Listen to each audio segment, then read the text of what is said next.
हाय बच्चों, आज हम डीएनए का एक बहुत ही महत्वपूर्ण टॉपिक लेके आए हैं, डीएनए रेप्लिकेशन। डीएनए रेप्लिकेशन क्या होता है, आज इसको हम लोग समझेंगे और देखेंगे कि कैसे डीएनए से डीएनए का निर्माण होता है। तो हमारा टॉपिक है डीएनए रेप्लिकेशन।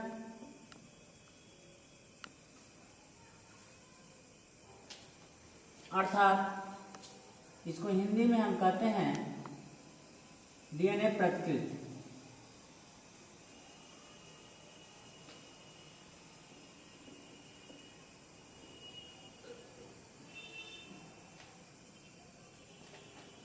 सबसे पहले सेंट्रल डोग्मा को समझते हैं कि सेंट्रल डोग्मा आखिर है क्या। इसी से हम जान पाएंगे डीएनए रेप्लिकेशन की पूरी कार्यविधि के बारे में। तो सेंट्रल डोग्मा को सबसे पहले हम लोग समझते हैं।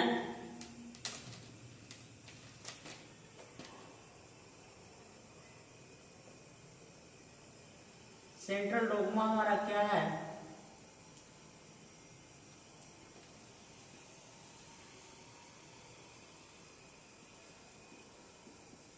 डीएनए से डीएनए बनने की प्रक्रिया को हम रेप्लिकेशन कहते हैं। डीएनए से डीएनए बनने की प्रक्रिया को रेप्लिकेशन कहते हैं। डीएनए से एमआरएनए बनने की प्रक्रिया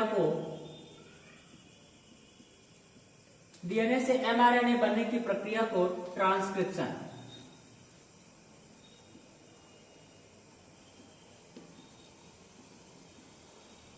एमआरएनए से प्रोटीन बनने की प्रक्रिया को ट्रांसलेशन।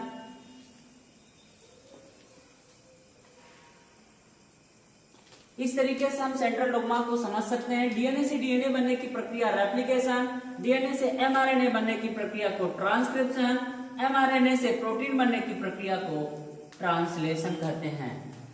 तो चलिए आज सबसे पहले सेंट्रल डोग्मा का पहला स्टेप हम लोग समझेंगे, रेप्लिकेशन अर्थात डीएनए फॉर्म बाय डीएनए।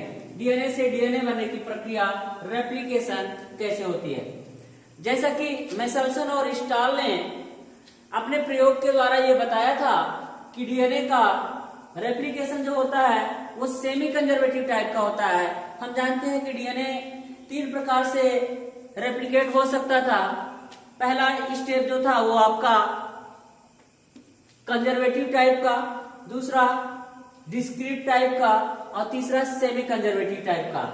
तो मेसेल्सन और स्टाल ने अपने प्रयोगों के द्वारा ये बात बताया कि नहीं, डीएनए का रेप्लिकेशन केवल सेमी कंजर्वेटिव टाइप का होता है। तो आज हम लोग सेमी कंजर्वेटिव प्रकार के डीएनए रेप्लिकेशन की बात करेंगे। तो डीएनए रेप्लिकेशन आप यूकैरियोटिक सेल में हम लोग आज अध्ययन करेंगे। तो इसे आप लोग लिख सकते हैं,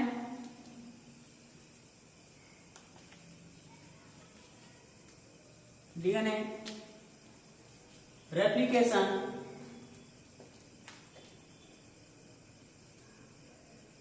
यहां पे हम लिख सकते हैं डीएनए रेप्लिकेशन इन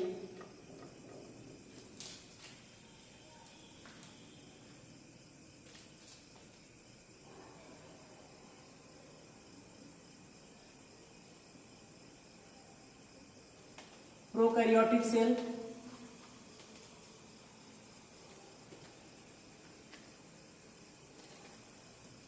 देखिए, DNA replication in prokaryotic cell की अगर हम बात करें तो प्रोकैरियोटिक सेल में डीएनए का रेप्लिकेशन कैसे होता है। रेप्लिकेशन की बात अभी हमने बताया कि डीएनए से डीएनए बनने की प्रक्रिया को हम रेप्लिकेशन कहते हैं। अब हम लोग यूकैरियोटिक सेल में डीएनए रेप्लिकेशन की बात पढ़ेंगे। तो इसको कई स्टेप में हम लोग अध्ययन करते हैं। सबसे पहला स्टेप इसमें आता है activation of R nucleotides enzymes. Step number 1 कई स्टेप में हम लोग पढ़ेंगे।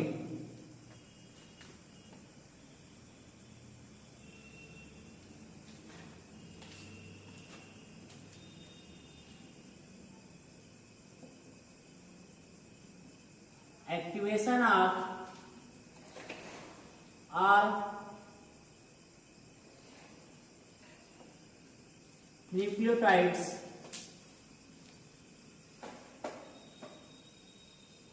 enzyme with the help of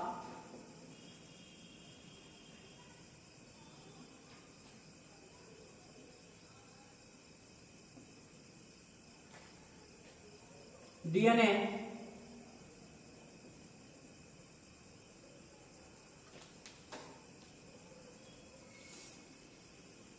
फास्फोराइलेज DNA phosphorylase के माध्यम से आज सबसे पहले हम लोग जितने भी न्यूक्लियोटाइड एंजाइम हैं सबको एक्टिव कर लेते हैं, जैसे कि डीएमपी है, ये आपका टूट जाएगा डीएटीपी के रूप में। दूसरा है डीजीएमपी है, ये डीजीटीपी में टूट जाएगा। एक साथ इसे हम लोग करेंगे, ज्यादा अच्छा रहेगा। अगला डीसीएमपी है, D adding one is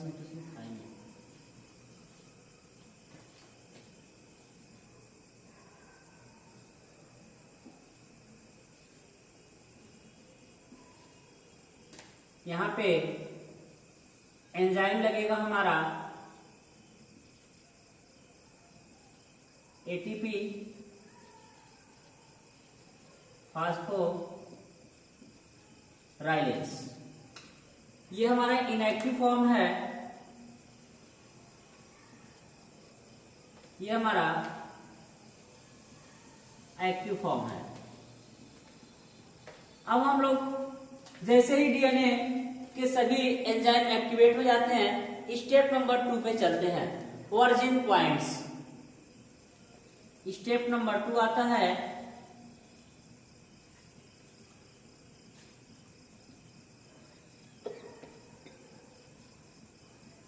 origin points of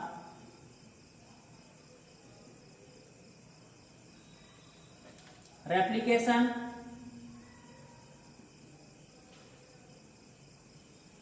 ये जो रेप्लिकेशन है, सबसे पहले डीएनए में ऑरिजिन पॉइंट ढूंढते हैं, क्योंकि हमारा डीएनए प्रोकैरियोटिक है, सॉरी यूकैरियोटिक,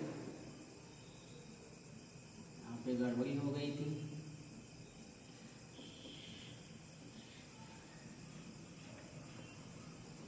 यूकैरियोटिक सेल है तो मेनी ऑरिजिन पॉइंट होंगे, ढेर सारे ऑरिजिन पॉइंट होंगे।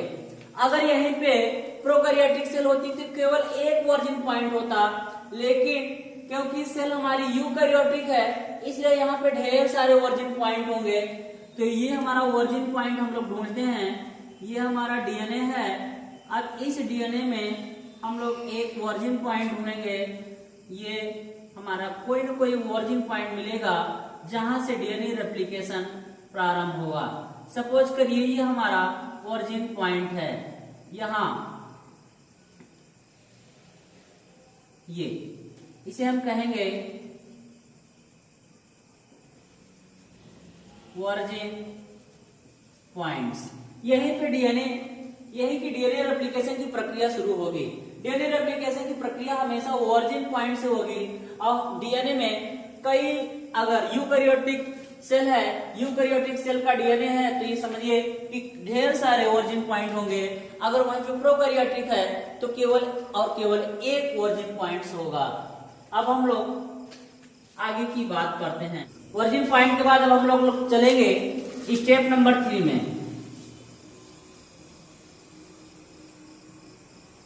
स्टेप 3, अब कट या निक करेंगे, कट या निक ऑफ डीएनए। डीएनए को कट किया जाएगा किसके माध्यम से? इस स्टेप में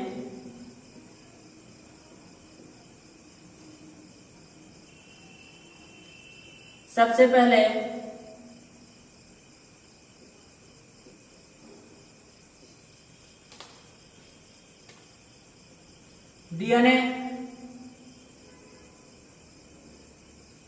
डीएनए को ओरिजिन पॉइंट से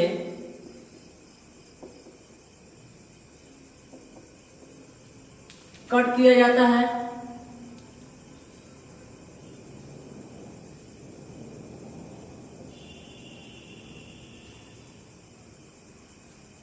जिसमें एक विशेष प्रकार का एंजाइम यूज होता है, एंडोन्यूक्लियस। एंडोन्यूक्लियस के माध्यम से हम डीएनए को कट करते हैं विद द हेल्प, या हम लिख सकते हैं यहां पे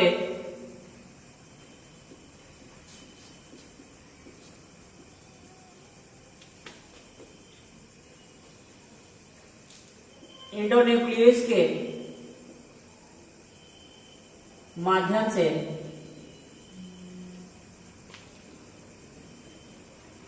ये हमारा डीएनए है। यहां पे हमारा ओरिजिन पॉइंट है, ये हमारा है या एंडोन्यूक्लियस।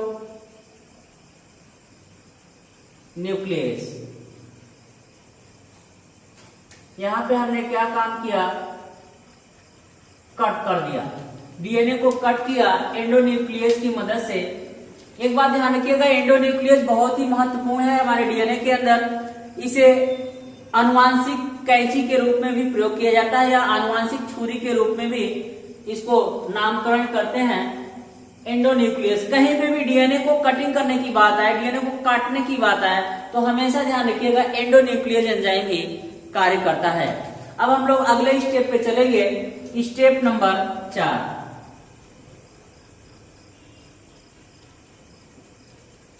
स्टेप नंबर 4, जब डीएनए को कट कर दिया गया है, क्योंकि डीएनए हमारा डबल स्टैंडर्ड है, दोहरा 2 स्टैंडर्ड का डीएनए है, इस तरीके से रस्सी की तरह बना हुआ स्टैंड है। अब इस स्टैंड को हम क्या काम करेंगे, ध्यान रखिएगा, यहाँ पे अनवाइंड करेंगे या अनजिपिंग करेंगे। अनवाइंडिंग, स्टेप नंबर 4 हमारा अनवाइंडिंग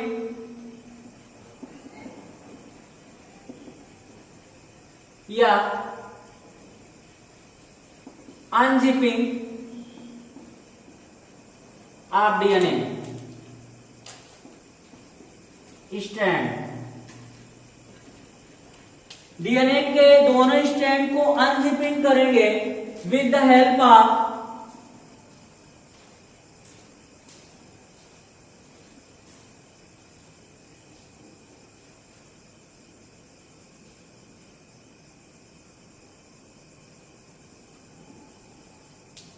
देखिए स्टेप नंबर 4 जो कि अनवाइंडिंग या अनजिपिंग हम करते हैं, दोनों स्ट्रैंड जो हैं, दोनों स्ट्रैंड को क्या काम करते हैं, एक स्ट्रैंड को इधर और एक स्ट्रैंड को इधर अनवाइंड किया जाता है। ध्यान रखिएगा, यहाँ पर एक विशेष प्रकार का एंजाइम यूज होता है जिसे हम कहते हैं हेलिकेज।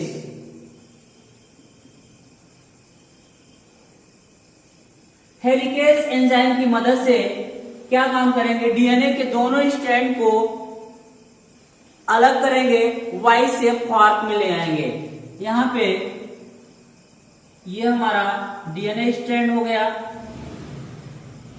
इस डीएनए स्ट्रैंड को हेलिकेज की मदद से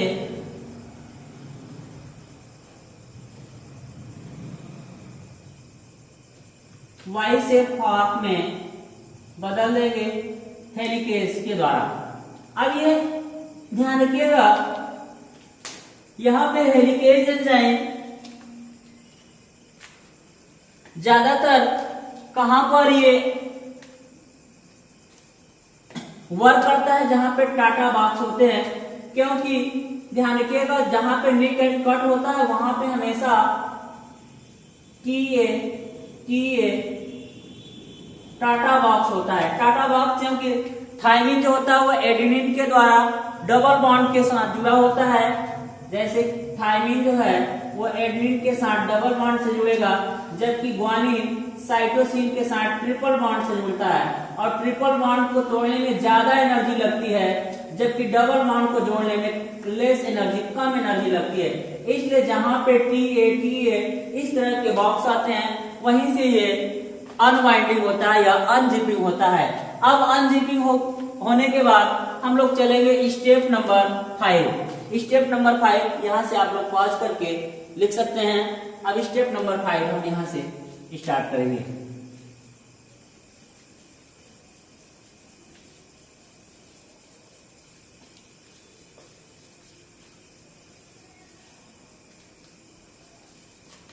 स्टेप नंबर 5 है हमारा, यहाँ पे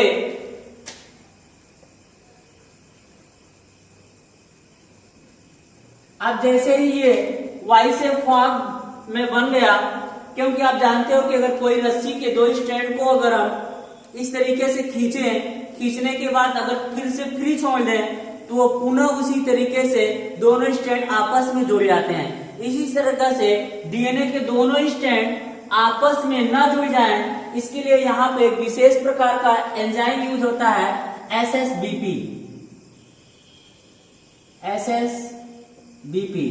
जिसको कहते हैं single strand binding protein.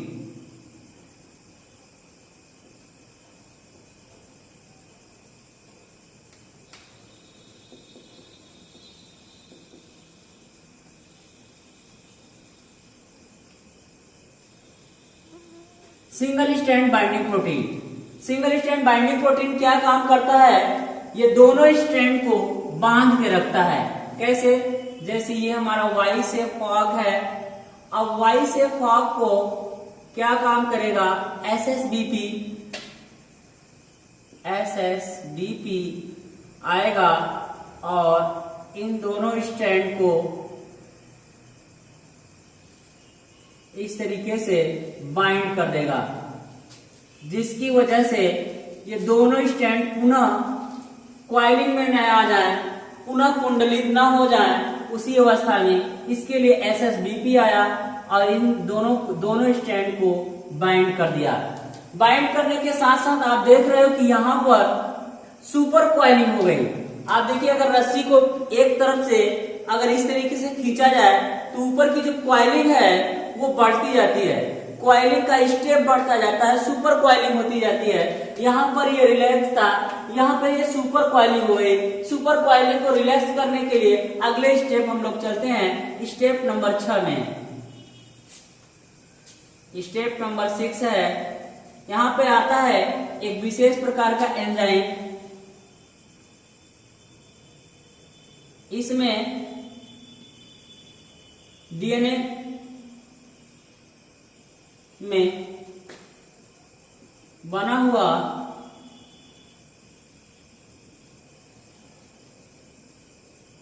Super coiling को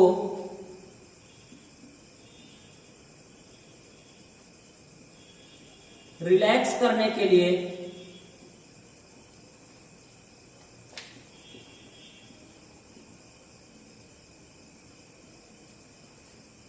एक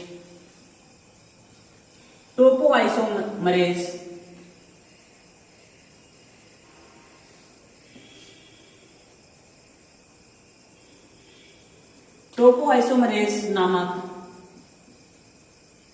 एंजाइम कार्य करता है।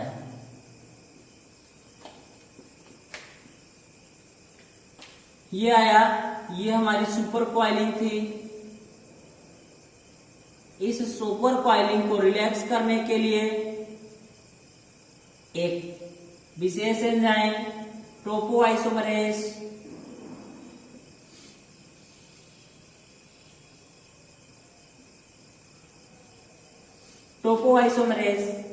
ये सुपर क्वाइलिंग को रिलैक्स कर देता है।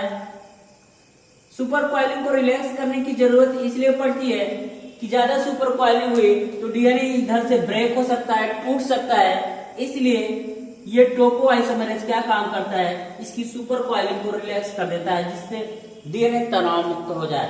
अब हम लोग चलते हैं स्टेप नंबर 6। स्टेप नंबर 6 हम लोग इधर देखेंगे।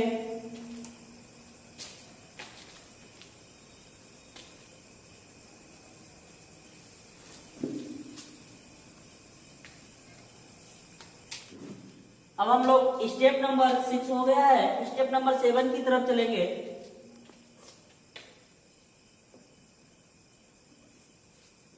Step number 7, RNA primer.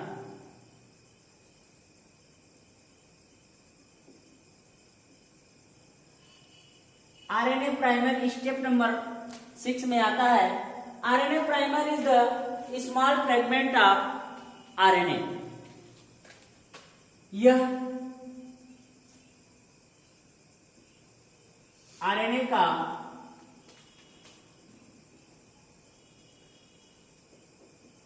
एक छोटा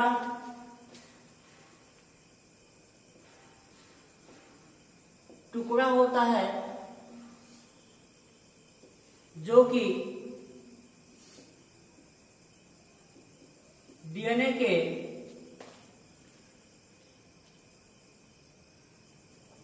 थ्री प्राइम एंड पर बाइंड होता है।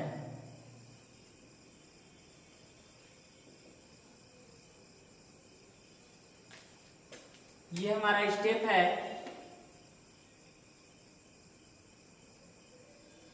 ये डीएनए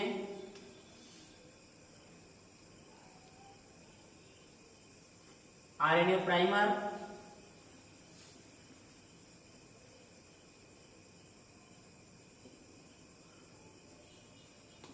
छोटे छोटे फ्रेगमेंट होते हैं आरएनए के, जो कि ये डीएनए 3 प्राइम टू 5 प्राइम, ये 3 प्राइम टू 5 प्राइम, ये हमेशा डीएनए के 3 प्राइम एंड की तरफ से बाइंड होता है। इसे हम कहेंगे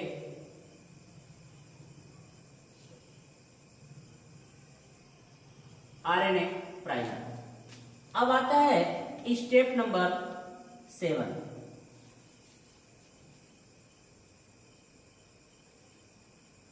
sorry, step number 8। Step number 8, यहां पे हम देखेंगे एक विशेष प्रकार का यहां पे एंजाइम आएगा, डीएनए पॉलीमरेज। डीएनए पॉलीमरेज ही एक ऐसा एंजाइम है जो आरएनए प्राइमर को जोड़ने का काम करता है। जैसे सिलाई मशीन के अंदर जो हमारा तागा होता है कपड़े को सिलने का काम करता है, उसी तरीके से डीएनए पॉलीमरेज जो है वो क्या काम करता है, आरएनए प्राइमर को डीएनए स्ट्रैंड से जोड़ने का काम करता है। ये आएगा डीएनए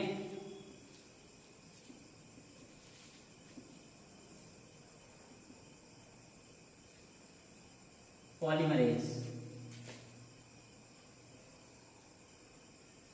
डीएनए पॉलीमरेज क्या काम करता है, यह आरएनए प्राइमर को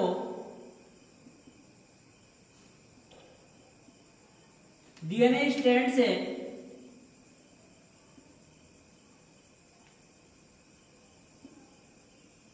जोड़ने का कार्य करता है, जो कि हमेशा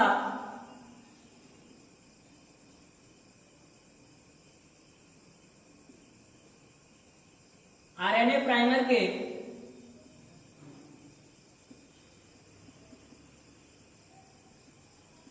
फाइव प्राइम एंड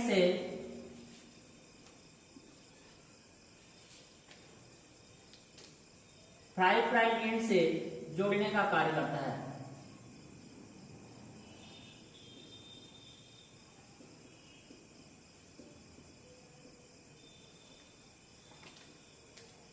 हम लोग देखते हैं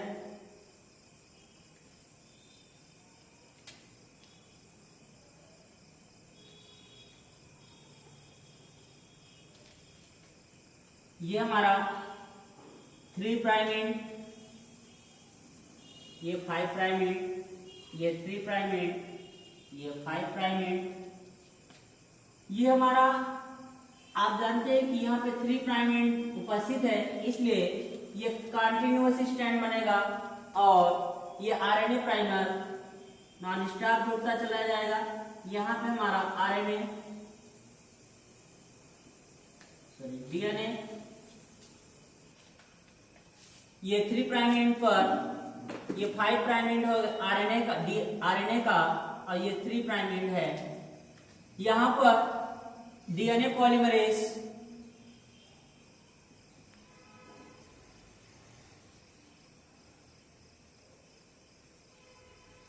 जोड़ता चला जाएगा। ये कंटिन्यूअस जोड़ेगा क्योंकि यहाँ पे 5 प्राइम एंड उपस्थित है। यहां से आप देख रहे हैं कि यहां पर ये 5 प्राइम एंड, ये 3 प्राइम एंड, ये 5 प्राइम एंड, यहां पे ये खंड खंड जुड़ेगा क्योंकि यहां से डीएनए पॉलीमरेज को 5 प्राइम एंड नहीं प्राप्त होता क्योंकि ये हमारा 3 प्राइम एंड है और ये 5 प्राइम एंड है। अब यहां से इसको जोड़ने का कार्य जो होता है वो खंड खंड में करता है, फ्रेगमेंट में करता है। खंड खंड में इसलिए करता है क्योंकि यहाँ पे इसे 5 प्राइम एंड प्राप्त नहीं होता, इसीलिए इन खंडों को हम ओकाजाकी फ्रेगमेंट कहते हैं।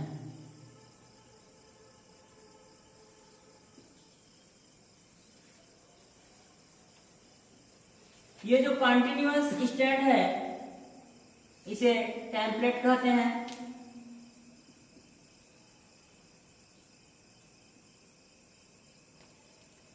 इन खंडों को जोड़ने के लिए एक विशेष प्रकार का एंजाइम होता है लाइगेज।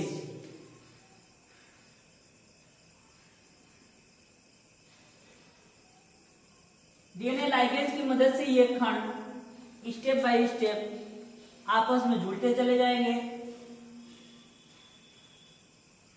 इन खंडों को जोड़ने का काम डीएनए लाइगेज करता है। इस तरीके से ये पूरा स्ट्रैंड जुड़ता चला जाएगा